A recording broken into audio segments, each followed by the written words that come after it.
Et hello tout le monde, aujourd'hui on se retrouve après une petite pause. C'est vrai que ça fait un mois que j'ai pas publié ici sur cette chaîne, déjà parce qu'il y a eu le déconfinement, le coronavirus, etc., le déconfinement, et puis ensuite l'actualité qui est assez importante en ce moment, et je ne me sentais pas de publier une vidéo make-up avec tout ce qui se passe en ce moment. Et je voulais laisser la parole aux gens qui ont besoin d'être entendus surtout. Je pense que c'est très important, aux gens qui ont besoin d'être entendus. Du coup, je me voyais pas publier une vidéo de make-up alors que c'est vraiment pas le sujet. Et c'est important que nous, on prenne un recul et que juste qu'on écoute. Là, aujourd'hui, j'ai décidé de vous refaire une petite vidéo, mais j'ai décidé de vous faire une petite vidéo un peu spéciale parce que j'ai ma première invitée sur la chaîne. Et je vais vous la présenter tout de suite. C'est une de mes mannequins préférées avec qui j'ai eu l'honneur de travailler plusieurs fois. Et je vous présente Inès. Hello. Hey, wow. Donc Inès est là aujourd'hui. Présente-toi un petit peu, nous ton parcours, etc. Et puis dis-nous-en un peu plus sur toi et puis sur ton expérience en tant que mannequin. Je voulais vraiment aussi que Inès parle de son ressenti aujourd'hui, parce que je pense que vous avez vu mon post Instagram où je vous ai un petit peu parlé de mon expérience en tant que maquilleur blanc qui arrive sur un shooting et qui doit maquiller une peau noire, et un petit peu les impressions que j'ai eues. Donc c'est un petit peu aussi le thème un peu de la vidéo, et après je vous laisserai avec le tutoriel sur Inès. On a réalisé ce super maquillage là, et j'avais envie qu'elle vous parle un petit peu de son ressenti, de son expérience en tant que modèle, et donc voilà. Hello, je fais une petite interruption, je voulais juste vous dire que en fait cette vidéo là avec Inès, pour vous expliquer, elle n'était pas prévue, on a juste décidé sur le moment de la filmer ensemble. On a trouvé que c'était intéressant et que c'est surtout informatif, et surtout pour dénoncer certaines choses qui se passaient là pour le coup dans le milieu, même si on sait aujourd'hui, on a toujours su d'ailleurs, hein, mais on sait que il y a beaucoup trop d'inégalités encore, et donc on voulait vraiment se faire cette vidéo, mais comme c'était pas planifié, il y a beaucoup de choses qui ont été mal dites, donc je m'excuse en avance s'il y a vraiment des choses qui ont été mal dites. N'hésitez pas à me dire dans les commentaires. C'est vrai que c'est des sujets importants, il faut bien les formuler. J'ai essayé de faire mon mieux. J'espère que le message a été pris comme ça, mais n'hésitez pas à me dire s'il y a quelque chose que j'ai mal dit, etc., à me reprendre dans les commentaires. Je ne prendrai pas du tout mal. Le but, c'est de s'informer. Moi, je suis toujours en train de m'informer et de m'éduquer sur ce genre de causes et sur les causes en général. C'est important, c'est comme ça qu'on fait changer les choses. Et voilà, donc Inès, en fait, vous vous rendrez compte qu'elle rentre vive dans le sujet. En fait, elle rentre vive dans le sujet, et pour expliquer un petit peu... expliquer un petit peu ses expériences, mais que voilà, ce que je voulais vous prévenir, c'est que c'était pas du tout... on n'a pas fait de texte, on n'a pas fait de trame, on s'est juste assis, on a parlé, en fait. Voilà. C'est tout, je vous laisse avec la vidéo. Juste avant de commencer la vidéo, si vous ne me connaissez pas, moi c'est Chad, alias The French Miniature Boy. Bienvenue sur ma chaîne. N'hésitez pas à vous abonner, à faire sonner la cloche, à me laisser un petit commentaire. Et sur ce, on vous laisse avec la vidéo. Wouh!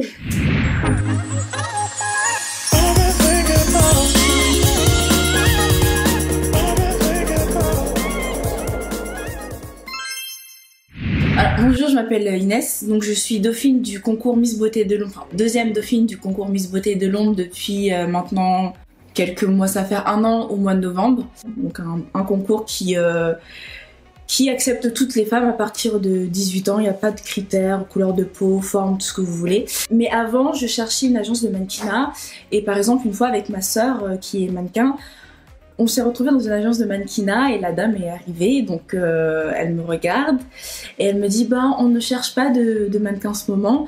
Elle finit par me dire que les mannequins, le type de mannequins qu'ils recherchent assez souvent, tout le temps en fait on va dire, c'était des mannequins du type brune, blonde, aux yeux bleus et verts. Et à un moment elle me dit nous on a une mannequin black, donc pas normale, une black, mais elle est à Londres, et puis vous savez elle a des caractéristiques, elle a ce nez là, elle a des dents écartées. Et en fait avec ma soeur, moi j'écoutais, j'étais un peu indignée, un peu perdue, je comprenais pas ce qui se passait. Je regarde ma soeur, et même ma soeur qui est dans ce milieu, qui sait comment ça se passe, elle est métisse, mais dans le monde du mannequinat, métis et noir, c'est presque la même chose. Elle me regarde du coin de l'œil, on était là, mais à l'écouter, à débiter, en mode bah c'est normal. Pour elle, ce qu'elle disait, c'était normal, et puis elle voyait nos regards, mais elle se disait bon, on va quand même continuer, on sait jamais. Et au bout d'un moment, on finit par dire d'accord madame, on s'en va et on est parti. J'étais complètement sonnée, je comprenais pas ce qui s'est passé. Ma sœur, elle était énervée, ça l'a dégoûtée, ça nous a dégoûtés toutes les deux. Déjà, de la représentation des mannequins noirs dans le milieu de la mode, etc. C'est vrai que moi, je sais que je vois très peu de mannequins noirs. S'il y en a une sur un shooting sur 10 filles, sur 5 filles, voilà, c'est ouh. Et donc déjà, il y a ça. Et c'est vrai que du coup, le fait de ne pas avoir cette représentation-là et que les gens n'aient pas l'habitude de travailler, j'ai l'impression, avec des mannequins noirs, tout simplement, et se sentent perdus, que ce soit en maquillage ou en coiffure. En fait. Oui, alors que c'est pas difficile, c'est vraiment pas difficile. Et j'ai eu plein d'expériences comme ça. J'en ai une autre où j'étais arrivée avec mes cheveux crépus parce que je ne fais pas de mèches, je les défrise pas, je les laisse naturels comme maintenant. Et donc j'avais réussi à arriver jusqu'au fitting et à un moment la styliste me demande oui alors est-ce que c'est difficile de coiffer tes cheveux? Donc moi je lui dis pas vraiment. Elle me dit est-ce que tu peux les défaire? Sauf que juste après je devais aller travailler en tant qu'assistante styliste et j'avais ma coiffure faite, j'avais pris du temps. Je lui dis là non. Et rien que de dire là non, elle a dû se dire c'est difficile, alors que pas du tout. S'occuper de nos cheveux, on le fait tous les jours. C'est pas difficile, ça peut prendre parfois un peu de temps, mais je suis désolée, c'est pas difficile. Et en fait, assez souvent, je me suis retrouvée avec des maquillages grisants, blanchissants, parce que c'est clairement le mot, et tu te sens pas jolie, tu te dis mais il y a un problème.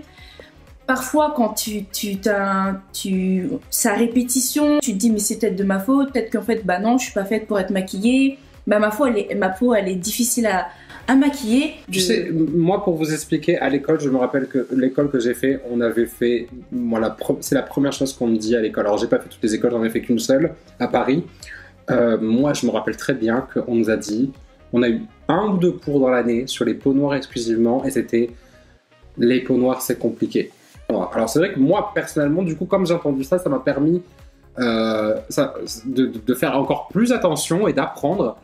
Mais je pense qu'il y a beaucoup de maquilleurs qui préfèrent pas s'en occuper, etc. Mais oui, c'est vrai que moi j'ai de souvenirs que c'était la peau noire, c'est compliqué à maquiller. Ouais. Donc je pense qu'il y a beaucoup de jeunes maquilleurs quand ils sortent d'école, etc. qui ont très très peur. Je compte sur les doigts de la main le nombre de fois que je me suis retrouvé sur un shooting avec une fille noire. Ça arrive très très rarement. Donc non seulement il y a le fait que les jeunes, on leur dit quand ils sont à l'école, attention, le maquillage pour les peaux noires, c'est compliqué, c'est compliqué, c'est compliqué. On en fait tout un truc. Et en plus, quand ils se retrouvent à pratiquer, parce que vraiment, on apprend vraiment plus sur le terrain après l'école. L'école te donne un peu les cartes, mais bon, voilà. C'est sur le terrain que tu apprends. Mais quand tu arrives sur le terrain et que tu maquilles toujours que des peaux blanches, c'est sûr que... Alors, il y a toujours des moyens. Hein. Moi, c'est ce que je fais, c'est que j'ai Inès, qui est maintenant une de mes meilleures amies, etc., qui est toujours à la maison quand j'ai besoin... Puis on s'amuse, on fait des shootings, donc je m'entraîne tout le temps. C'est pas, apparemment, c'est pas naturel pour tout le monde, et c'est dommage en fait. En plus, il y a tous les tutos sur YouTube, vraiment de nos jours. Il n'y a plus trop d'excuses entre les marques qui commencent à sortir de plus en plus de produits, etc. Je trouve qu'en 2020, on ne devrait pas avoir ce genre de conversation, et moi, je ne devrais pas, quand j'arrive sur un shooting et je dois maquiller une fille noire, que la fille parte à moitié apeurée en courant parce qu'elle pense qu'elle va se retrouver grise, quoi. En fait, c'est comme pour les peaux blanches, hein, il y a pas plus... Oui. Moi, je peux vous dire, il n'y a pas plus de difficulté que ça, à part c'est une question de ton, de sous-ton. Voilà.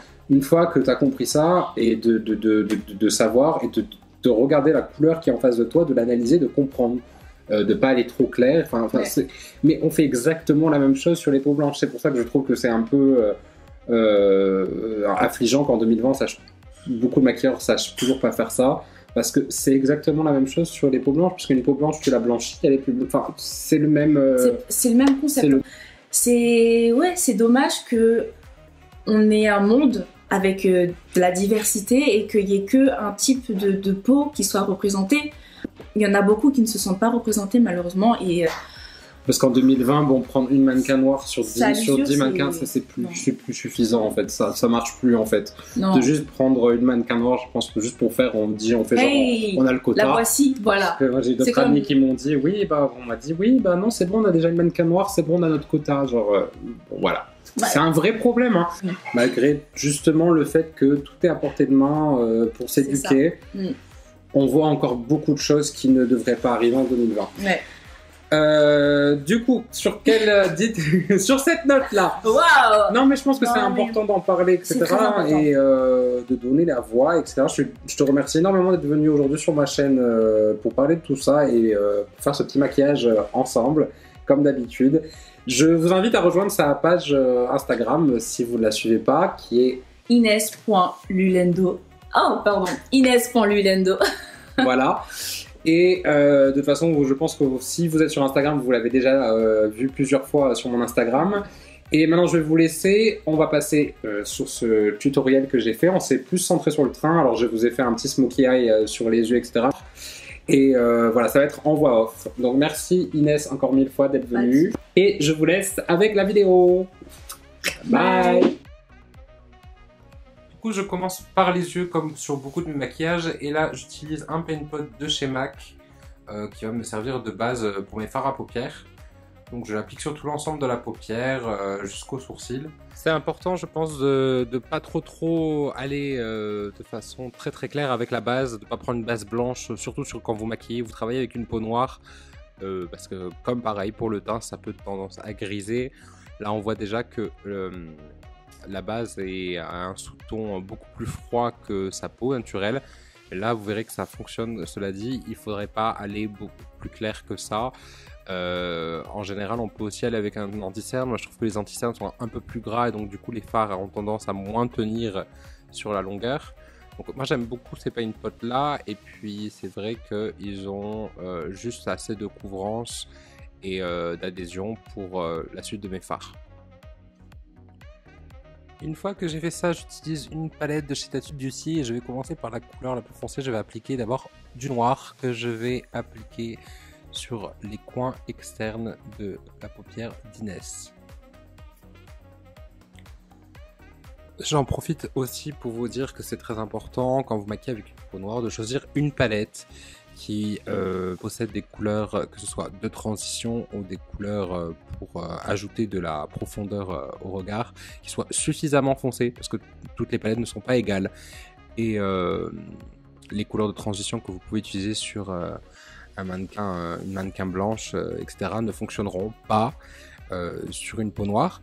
Donc soyez vigilants quand vous choisissez une palette ou que vous importez une palette sur un shooting, etc., à bien prendre des couleurs qui sont riches. Ça vous permettra d'obtenir plus facilement une pigmentation et de ne pas vous retrouver embêté le jour d'un shooting. Du coup, après avoir intensifié suffisamment cette couleur noire sur tout le coin externe, je fais la même chose de l'autre côté. Si vous voyez, j'aime bien un petit peu remonter le sourcil avec un doigt pour me permettre d'avoir une paupière lisse et que la couleur se répartisse le plus uniformément possible.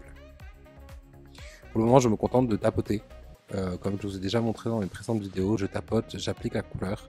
Ce qui m'intéresse, c'est la pigmentation avant tout et ensuite je m'occuperai de l'estompage. Maintenant, je prends une couleur marron, mais si vous voyez ce que je vous disais au début de la vidéo, je prends un marron qui est un marron chaud qui sert sur une peau blanche généralement plutôt à donner de la définition. C'est une couleur très foncée, mais là pour le coup, moi je m'en sers comme une couleur de transition. Et c'est là vraiment que je vous disais tout à l'heure, il faut vraiment adapter tous vos tons, surtout pour les fards à paupières. Et les transitions, en fait, toutes les couleurs que vous utilisez en généralement plutôt dans le creux vont être des couleurs qui vont plus aller en couleur de transition selon la carnation de votre modèle en face de vous. Et cette couleur-là, je la mets pas que dans le creux, mais je la mets aussi, si vous voyez, vers l'arête du nez. Parce qu'en fait, c'est une couleur qui va ensuite se fondre plus tard dans le bronzer, etc. Donc je marque un petit peu aussi cet endroit dans le coin interne et proche de l'arête du nez. D'ailleurs, au final, j'ai décidé finalement de prendre quand même mon bronzer. Ça, c'est le Glow de chez Makeup Revolution. D'ailleurs, si vous cherchez des bronzers à des prix abordables et qui vont dans des couleurs super foncées, Makeup Revolution, ils ont vraiment poussé à ce niveau-là. Et ça fait vraiment plaisir de voir des marques à prix accessible qui proposent bien plus que des couleurs médium, surtout pour les bronzers, parce que c'est quand même encore quelque chose qui manque sur le marché. Des bronzers pour les peaux noires et les peaux très noires et donc voilà.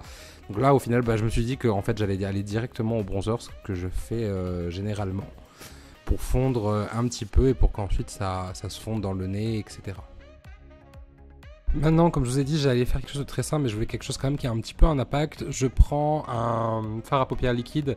Ça, c'est les fards à paupières liquides que XX Révolution viennent de sortir. XX Révolution, c'est la sous-branche Révolution. Et ils ont un petit peu un effet multichrome, en fait. C'est-à-dire qu'en fait, ils changent un peu de couleur en fonction de la lumière. Et là, donc, du coup, j'en ai choisi un qui reflète un peu, qui passe du vert en passant par le doré. Donc je trouve cette couleur vraiment superbe, et donc du coup je l'applique avec un pinceau sur l'ensemble de la paupière. Ce qui est important avec ce genre de fard, c'est de les laisser sécher, et ensuite vous allez voir que je vais venir appliquer un pigment toujours multichrome qui a vraiment cet effet changeant à la lumière, pareil par dessus. D'ailleurs, je pense qu'ensuite je vais en appliquer un deuxième, il me semble, si je ne me trompe pas. Je n'ai pas montré le pot, mais comme je vous ai dit, c'est un pigment pareil aussi multichrome. Ça vient de chez XX Révolution. D'ailleurs, je vous les conseille vivement parce que je trouve vraiment qu'ils ont un impact super fort. Et je trouve qu'ils se complimentent très bien avec le fard liquide que j'ai mis juste avant. On peut vraiment voir là maintenant l'effet multichrome, ou du moins duochrome, là, du vert qui passe au doré. Je trouve que c'est vraiment une couleur qui marche très bien sur Inès. Là pour le coup je suis vraiment fan de l'effet de ce pigment sur sa peau. Maintenant je prends un gel liner, pareil c'est un gel liner de chez XX Révolution. Comme j'ai reçu les produits dernièrement, je commence déjà un petit peu à tester un petit peu tout ce que j'ai sous la main de cette marque. Comme je vous ai dit, le look va être très simple, hein. Le look est totalement fini. Je vais juste mettre un gel noir dans la muqueuse ainsi que un petit peu au ras du cil, et ensuite je ferai la même chose. Les couleurs je les placerai pareil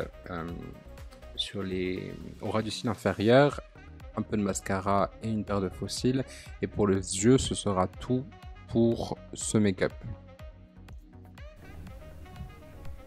Maintenant, avec un peu d'eau micellaire, je vais venir nettoyer les résidus de fard à paupières sur la peau d'Inès. Nettoyer la peau pour être sûr qu'il reste vraiment rien, qu'il ne reste pas de noir, étant donné qu'on a utilisé pas mal de noir. D'ailleurs, ce que je vous ai pas montré, c'est que j'ai rajouté en fait du noir au coin externe en utilisant le gel liner pour intensifier encore externe et donner cet effet un petit peu intense sur les côtés. Maintenant, ce que je vais faire, c'est que je vais préparer la peau, et je vais d'abord utiliser une crème hydratante. Donc ça, c'est une crème hydratante de chez Make-up Revolution, et c'est une crème hydratante qui est à base d'eau. Alors en ce moment, je privilégie beaucoup plus les crèmes hydratantes à base d'eau. Pourquoi? Parce que j'ai remarqué que, premièrement, déjà une crème hydratante à base d'eau, ça s'absorbe beaucoup plus facilement avec la peau, c'est tout aussi hydratant. Et surtout, ça n'interfère pas avec le maquillage et le fond de teint, l'anti-cerne ensuite.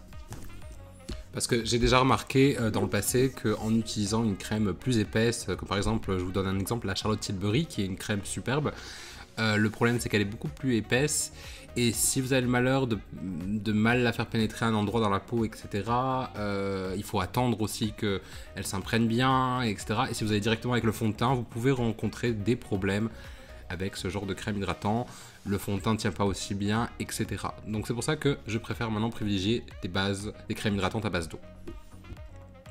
Maintenant on passe au fond de teint, et le fond de teint c'est vraiment la partie la plus importante dont je voulais parler. Alors si vous remarquez tout de suite déjà d'emblée, le bas qui blesse, c'est que en fait j'utilise pas une couleur, pas deux couleurs, mais j'en utilise trois. J'utilise trois fonds de teint différents, de trois couleurs différentes, pour arriver à matcher au plus près la couleur de peau de Inès.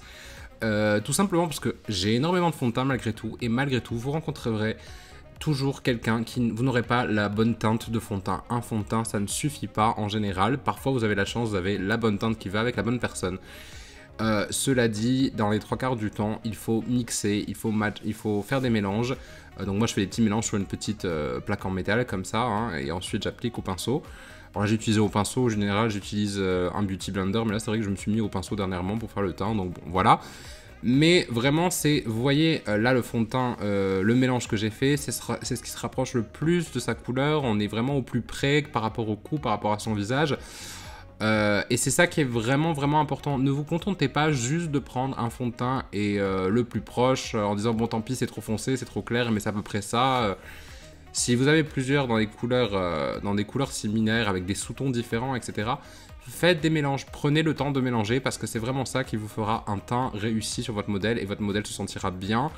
Comme j'ai dit, le plus important, c'est pas le plus important, c'est vraiment d'être au plus proche et de comprendre le sous-ton. Donc là, par exemple, Inès, elle a un sous-ton qui est chaud.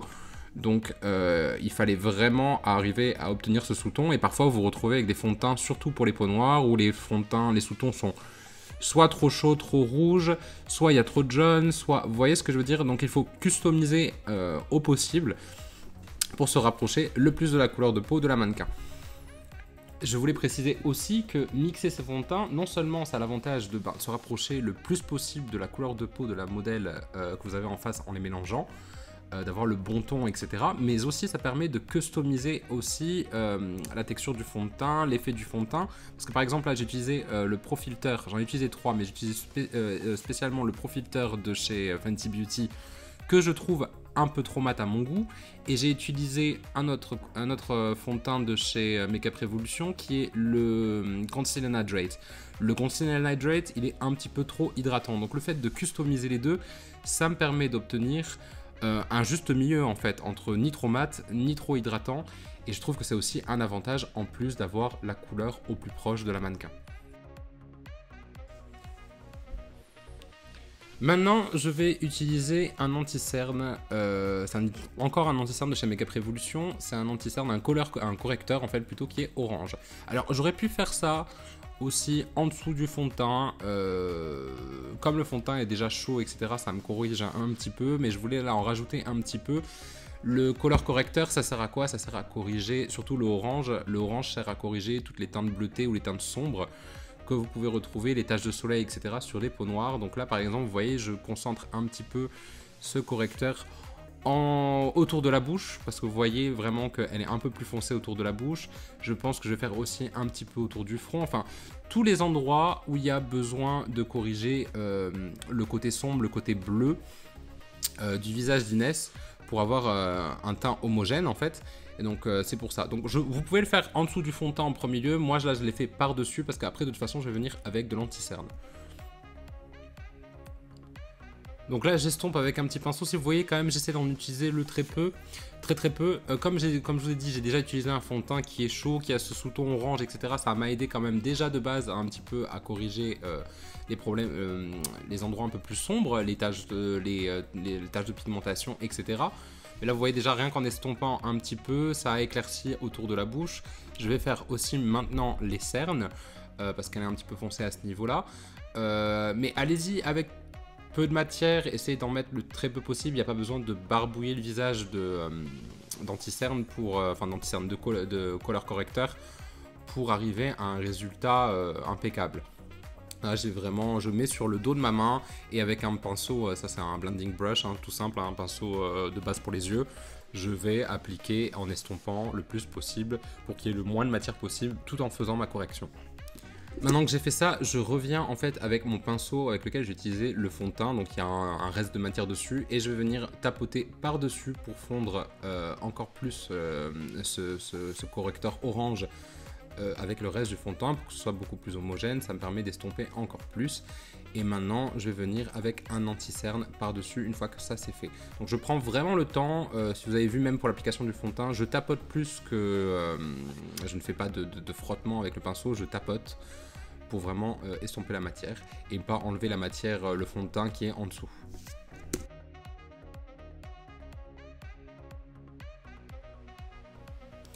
Maintenant, j'utilise un anti-cerne. Alors, je vous en ai déjà parlé, cet anti-cerne, c'est un anti-cerne de chez iHeart Revolution que je trouvais plutôt léger, mais que je trouve du coup super joli, super...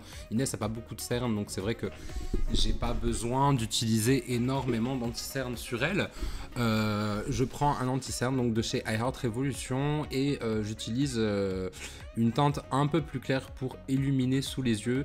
Mais pareil, je fais bien attention à rester fidèle au sous-ton d'Inès, donc c'est pour ça qu'on reste toujours dans une couleur chaude, etc.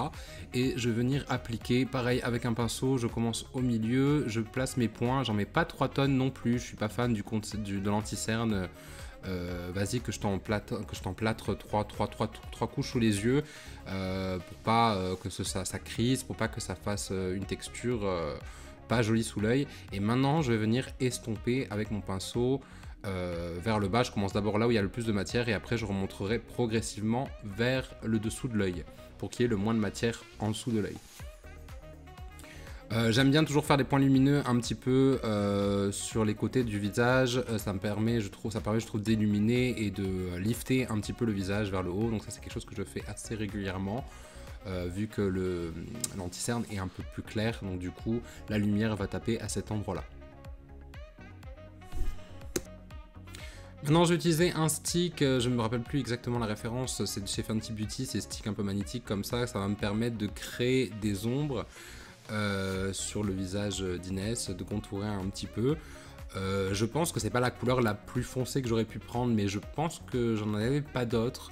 Mais ça m'a permis quand même, on la voit, ça reste léger, et ça permet de donner cet effet naturel. Donc c'est pour ça que je l'ai utilisé, parce que même si c'est pas le truc le plus intense, ça permet quand même un petit peu de structurer le visage. Donc je vais utiliser ça, pareil, ça reste un produit crème, j'aime beaucoup travailler d'abord avec des produits crème, je trouve que c'est beaucoup plus facile à estomper, c'est beaucoup plus naturel sur la peau, et ça a un effet, comme j'ai dit, beaucoup plus naturel tout simplement. Je voulais vous laisser ce petit passage aussi où on est en train de discuter avec Inès, tout simplement parce que je vous recommande, et moi c'est quelque chose que je fais, c'est de communiquer toujours avec le mannequin, de lui demander qu'est-ce qu'elle en pense, de voir si elle est confortable, etc. Je trouve que c'est important. Ça m'est arrivé une fois que ça se passe mal en faisant cette technique, là, non pas en faisant cette technique, mais juste en communiquant. La personne a cru comprendre que en fait je ne savais pas maquiller la peau noire et que j'étais pas à l'aise, alors qu'en fait moi c'était plus dans le souci de communiquer, d'être sûr qu'elle se sente bien dans ce que je fais. Mais dans tous les cas je pense que ça se passe toujours mieux si vraiment vous communiquez, vous demandez ce qu'elle en pense. Ça vous permettra toujours d'avoir un feedback important et pas d'attendre la fin et de vous rendre compte en fait si vous avez fait une erreur, etc. Ou tout simplement des fois parce que la personne a peut-être l'habitude de se maquiller d'une certaine façon et c'est bien aussi d'entendre un petit peu les choses qu'elle aime, les choses qu'elle aime pas et d'ajuster avec votre technique. Mais si vous n'êtes pas sûr de quelque chose, n'hésitez pas à demander à la mannequin, de lui demander qu'est-ce que tu en penses, est-ce que tu aimes, etc. Là maintenant je me contente juste de poudrer, pareil j'y vais légèrement avec un petit pinceau, j'utilise une poudre de chez Fenty Beauty, je crois qu'à partir de ce moment là de la vidéo j'ai complètement oublié de vous montrer les produits à la caméra, mais voilà c'est une poudre de chez Fenty Beauty, ils ont des super poudres avec énormément de couleurs, je me rappelle plus du tout de la référence mais c'est... Je pense même que j'en ai mixé deux, je pense aussi, pareil, j'aime bien mixer des fois les poudres pour avoir quelque chose au plus près, qui soit customisé à, je veux dire, à Inès ou à la mannequin que j'ai en face de moi. Donc là je pense qu'en fait j'ai mélangé deux poudres, mais une poudre aurait pu largement suffire. Donc à ce stade-là, on voit quand même bien que je pense avoir réussi plutôt son teint, son corps match avec le visage, elle n'est pas grise, elle n'est pas plus foncée, elle n'est pas plus claire, on a même quelque chose de plutôt naturel au final parce que j'ai quand même utilisé des produits qui sont moyenne couvrance, mais au final ça donne vraiment cet effet-là que de seconde peau et ça devrait être toujours le cas en fait, et son cou match. Son corps match et c'est vraiment ça que vous devez viser quand vous faites le teint de quelqu'un, c'est se rapprocher le plus possible du corps, du cou, du visage et en fait c'est comme ça que vous arriverez à faire quelque chose de très bien en fait. Je vous dis très bien, c'est très bien. Voilà, donc maintenant là j'utilise un bronzer et là on passe aux poudres. Donc j'utilise un bronzer de chez Make Up Revolution, c'est leur dernier qu'ils ont sorti parce qu'ils ont pareil, Make Up Revolution pour les peaux noires, ils gèrent vraiment à des prix accessibles. Donc c'est plus un contour au final qu'un bronzer hein, parce que je pense qu'en termes de sous-ton ils sont pas encore assez précis, donc moi là j'utilise plus comme un contour qu'un bronzer parce que vous voyez quand même là on voit le pan à côté dans ma main, on voit quand même que ce bronzer là il est quand même très très froid et donc plutôt vous voyez sur son visage ça crée plus une ombre que ça réchauffe, donc c'est pour ça que là je l'utilise comme un contouring plutôt, comme une poudre de contour, mais en fait c'est un bronzer. Cela dit on peut souligner le fait que la couleur est suffisamment foncée, Ils ont proposé, je crois qu'il y a encore plus foncé que cette teinte là, ou je sais pas si c'est peut-être la teinte la plus foncée que j'ai prise, mais il y en a quand même 3-4, voire 3-4 ou 4 ou 5 pour les peaux noires, donc si, pour 10 € à peu près, donc si vraiment vous recherchez quelque chose pour votre kit et que vous n'avez pas forcément les moyens de mettre 50 €, allez voir Make Up Revolution, ils vraiment proposent suffisamment de teintes à des prix vraiment abordables. Donc bien entendu, hein, le contour, je l'applique autour, là où je veux créer une ombre, hein, autour du front. J'essaie d'intensifier le creux des joues, etc. Maintenant, je vais venir appliquer un bronzer. Celui-là, c'est le Fenty Beauty. Je crois que c'est Mocha Mami la référence. Pareil, vous voyez, c'est un bronzer qui est chaud. La peau d'Inès est chaude. Si je veux vraiment donner un effet bronzé, il faut vraiment que j'aille dans ces tons-là. Donc pareil, j'y vais de manière légère, hein, avec un très gros fluffy brush, et pareil je vais l'appliquer alors juste en haut de mon contour, hein, parce que ça doit faire une sorte de dégradé, et je vais pareil l'appliquer au périmètre. Donc là j'ai l'impression quand même qu'à la caméra on voit pas tant que ça le bronzer, mais il était vraiment bien présent en vrai, je peux vous assurer. Maintenant j'utilise une palette de chez Revolution Pro et c'est pour mon blush. Si vous avez remarqué, j'ai essayé d'utiliser le plus de produits abordables pour vous montrer que vraiment qu'en 2020, quand on a besoin de couleurs, etc., le marché fait qu'il y a suffisamment de teintes et c'est tant mieux.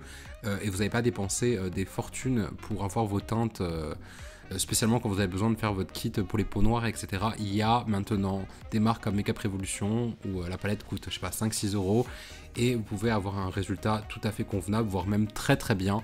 Donc c'est pour ça que je vous ai montré le plus de produits Révolution, etc. dans ce tutoriel. Là le blush pareil il est léger, mais je pense que je suis repassé un petit peu avec un peu plus foncé pour donner un peu plus de peps. Faut savoir qu'avec toutes les lumières qu'on a dans le studio, etc. Ça a tendance à beaucoup effacer un peu ce genre de choses. Donc vraiment en termes de blush, quand je fais un shooting, etc. j'y vais avec la main beaucoup plus lourde. Parce qu'une fois qu'il y a les flashs et tout ça, la totalité du blush, voire les 3/4 disparaissent. Donc c'est pour ça que j'en mets autant. Maintenant j'utilise un stick toujours de chez Fenty Beauty. Donc là c'est un stick highlighter crème, hein, bien sûr. C'est une couleur plutôt dorée, cuivrée. Je l'applique un petit peu au pinceau et ensuite je vais venir tapoter avec mon bout du doigt pour être sûr que ça ne fasse pas de traces, que ça se fonde bien dans le reste du maquillage. De toute façon je pense que je vais aller aussi avec un highlighter par dessus, parce que vous savez que moi je suis un fanat d'highlighter. Voilà, c'est juste pour mettre une base et pour donner cet effet un petit peu plus glowy, naturel, etc. Donc en termes de placement, je place mon highlighter comme d'habitude, hein, en haut des joues pour faire ressortir la pommette. J'en place un petit peu sur le nez, je vais en placer un petit peu aussi le long de l'arcade, en haut de l'arcade. Le Cupid's Bow, l'arc de, je sais pas comment dire en français, Cupid's Bow, là où je le place, là vous voyez exactement le pinceau, l'arc de Cupidon, voilà, le haut du nez, etc. Là où vraiment je pense que la lumière va taper, va vraiment refléter en fait. Tout simplement pour vous aider, vous regardez déjà le visage de la modèle avant de passer à l'highlighter avec en face d'une lumière et vous voyez déjà où c'est que la peau réfléchit et vous placez votre highlighter un petit peu dans ces zones là. Ça c'est pour vous aider pour le placement. Maintenant on passe aux sourcils. Pareil, c'est un crayon de chez Fenty Beauty. Je n'ai pas la référence là comme ça de tête, mais enfin c'est leur je crois que c'est le MP Bro, quelque chose comme ça, en teinte soft black si je me trompe pas. Là j'avais décidé de faire les sourcils en dernier parce que je veux pas faire quelque chose d'extraordinaire dans les sourcils, de faire pareil un sourcil naturel. Le seul truc que j'ai regretté ensuite, c'est de pas avoir plus créé une arche sur le sourcil d'Inès, parce que c'est vrai que ses sourcils sont assez droits. Donc excusez-moi pour le téléphone, mais voilà, c'est vous voyez comme quoi on fait toujours des petites erreurs, etc. C'est vrai qu'ensuite en regardant les photos, je me suis rendu compte que j'aurais aimé un petit peu plus archer son sourcil qui ne l'est pas naturellement. Mais bon, le résultat est quand même très sympa, ça reste quand même très naturel. Je me contente de faire des petits traits comme ça, mimiquant un petit peu les poils, pour obtenir cet effet naturel.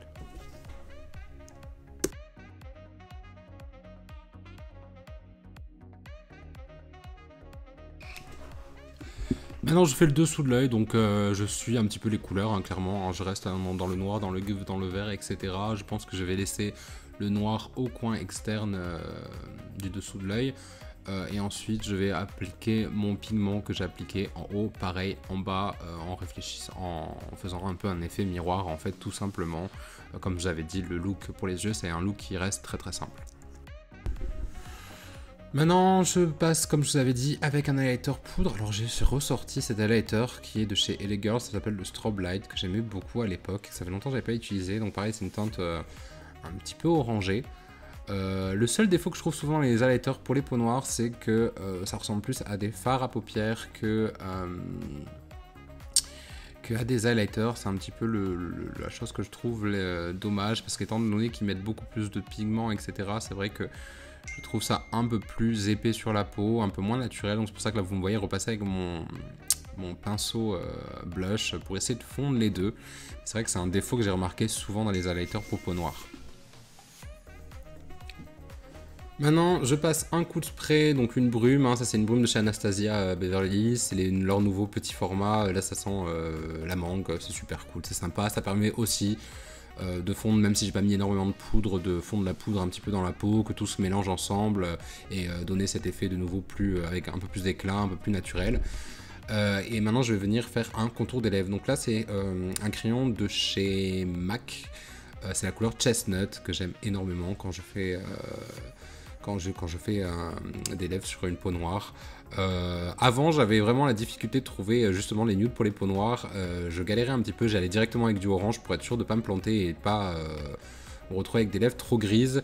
Et c'est vrai que depuis que j'ai ce crayon, ça m'a vraiment permis de faire un contour et de pouvoir utiliser beaucoup plus de couleurs, parce que ça donne de la définition et ça évite qu'on perde les lèvres tout simplement en fait.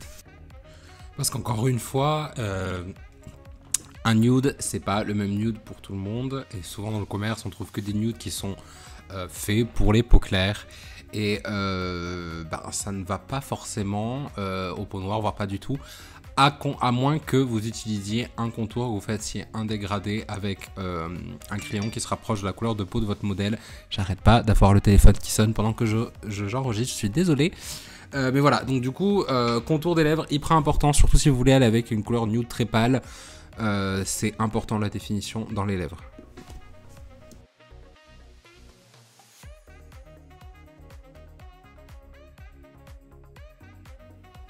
Maintenant je vais du coup avec un rouge à lèvres liquide, c'est pareil, c'est un rouge à lèvres de Makeup Revolution, c'est un nude qui me convient à moi personnellement, donc ce que je vous disais, c'est pas un nude qui de base je pourrais mettre sur toutes les lèvres de Inès, mais là juste au centre pour éclairer, c'est ce que je fais donc du coup avec un petit pinceau, ça va vraiment donner, ça va se mélanger, je vais le fondre avec mon crayon marron, mon crayon Chestnut de chez MAC, et ça va permettre de vraiment customiser encore une fois ce rouge à lèvres qui est trop clair mais qui va se fondre parfaitement. Comme vous voyez là vraiment ça éclaire le centre, mais comme il y a la définition du crayon, ça ne pose pas autant de problème. Si j'avais fait la même chose en mettant sur toutes les lèvres sans mettre un crayon foncé, ça aurait été une catastrophe, on aurait eu l'impression qu'elle avait les lèvres très blanches. Donc voilà, pensez toujours le crayon, super important. Là je prends du coup un pinceau pour estomper, pour fondre les deux couleurs entre elles et pour obtenir cet effet nude beaucoup plus adapté pour la carnation d'Inès. Et pour finir, je finis avec le Fenty Gloss Bomb qui est un de mes gloss préférés, vous le savez maintenant. Le but c'est, parce que j'adore les lèvres glossées, je voulais vraiment les lèvres glossées pour ce look, mais c'est aussi, si vous avez vu, celui-là en particulier est un peu plus orangé, un peu plus chaud, ce qui va permettre un petit peu donc du coup de réchauffer le rouge à lèvres, la couleur du rouge à lèvres juste en dessous. Et donc du coup que ça se fonde encore mieux avec le crayon, avec le liquid lipstick, et que ça se mélange bien et que ça correspond encore plus à la carnation de Inès. Je finis par appliquer une paire de faux cils. Là en fait oui voilà, je presse maintenant les faux cils avec les vrais cils pour être sûr que ça marche bien. Et maintenant je vais appliquer, c'est une huile à paillettes de chez Nux, je crois, Nux, et sur tout le corps pour donner un effet brillant à sa peau. Et voilà, le make-up est enfin terminé. J'espère que ce make-up vous plaît. Je trouve vraiment Inès super radieuse. J'espère que les explications que je vous ai données surtout ont été utiles, peu importe pourquoi vous en aviez besoin, si vous êtes maquilleur, si vous voulez vous apprendre à vous maquiller vous-même, ou si vous avez une copine à maquiller, etc. Mais je voulais vraiment faire cette vidéo. Et surtout, je remercie Inès, qui est un amour, qui a un cœur en or. Je la remercie énormément d'être présente pour cette vidéo. C'est toujours un plaisir de travailler avec toi, Inès, donc merci pour ta bonne humeur et merci pour ta gentillesse, voilà. C'est tout pour cette vidéo, je vous laisse et je vous retrouve à la prochaine. Salut!